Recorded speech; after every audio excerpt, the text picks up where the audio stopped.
The liberties of America would be safe.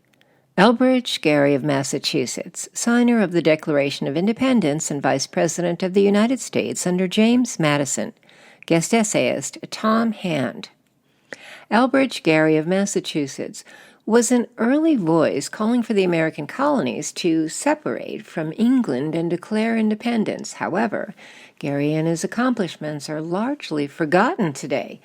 Gerry was born on July 17, 1744, in Marblehead, Massachusetts. At that time, Marblehead was one of the leading seaports in North America. Gerry's father was a prosperous merchant operating ships out of that port, primarily exporting dried cod to the Caribbean and Spain. Elbridge received an excellent education as a child from private tutors and then attended Harvard, where he graduated with 2 degrees, the second of which came in 1764. Gerry soon thereafter joined his father and 2 brothers in the family business. In 1765, Parliament enacted the Stamp Act, the first of several legislative measures to raise revenue by taxing the colonies. The recently completed French and Indian War had depleted the British treasury, and England hoped to remedy this situation partly on the backs of their American subjects. Gerry became an early opponent of these acts by Parliament, and he soon allied himself with Samuel Adams and other leading political figures in Massachusetts. In 1772, Gerry was elected to the Massachusetts Bay Legislature, which proved to be the start of a successful political career. In 1775, as relations between England and its American colonies deteriorated, Gerry was assigned to lead a committee of safety charged with supplying the Continental Army, which was surrounding Boston, and the British Army located there. His experience in the shipping business proved to be a great asset. When the Second Continental Congress was convened in 1776, Gerry was elected by Massachusetts to be one of their representatives. At the convention, Gerry was a strong advocate for separating from England. John Adams stated, "If every man here was a Gerry, the liberties of America would be safe." When the Declaration of Independence was adopted by Congress on July 4, 1776, Gerry proudly affixed his signature to this historic document. Gerry continued to serve in Congress and was a signer of the Articles of Confederation, but he left that assembly in 1780 over a concern that too much power was being concentrated in the central government. In 1783, Gerry was persuaded to return to the Confederation Congress, which was meeting in New York. While there, Elbridge met Anne Thompson, and the two were married in 1786. Over the course of the next 15 years, the couple had 10 children. When issues arose due to weaknesses in the Articles of Confederation, the states called the Constitutional Convention in 1787 to fix them. Gerry represented Massachusetts, but was against the proposed Constitution because he felt the new document vested too much power in the federal government. Gerry worried the country would drift towards monarchy or aristocratic rule with the new system of government. He also felt the Constitution should include a Bill of Rights guaranteeing personal freedoms to the people. As it turned out, Gerry was one of only 3 delegates to the Constitutional Convention that refused to sign the Constitution. George Mason and Edmund Randolph were the other 2.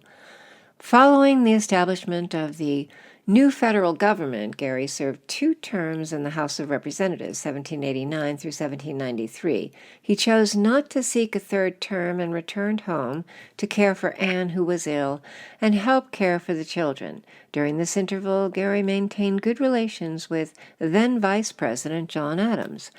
When Adams became president in 1800, Adams selected Gerry, along with John Marshall and Charles Pinckney, to act as commissioners to France to settle some maritime disputes. This delegation ended badly when French representatives demanded bribes before starting negotiations, and the Americans left France in disgust. This episode was called the XYZ Affair, with the initials representing the 3 Frenchmen who demanded the bribes. Gerry returned home to criticism that he had handled the situation poorly. Following this controversy, Gerry spent the next decade unsuccessfully trying to get elected as governor of Massachusetts. Finally, in 1811, Gerry achieved his goal and served in this capacity until 1812. Interestingly, one of his final acts as governor was to sign a bill which created congressional districts that benefited his party, the Democratic Republicans. One was shaped like a salamander, and a cynical correspondent dubbed this district a gerrymander, a name which is still widely used today. Finally, in 1812, Gerry was selected to be President James Madison's vice president for Madison's second term.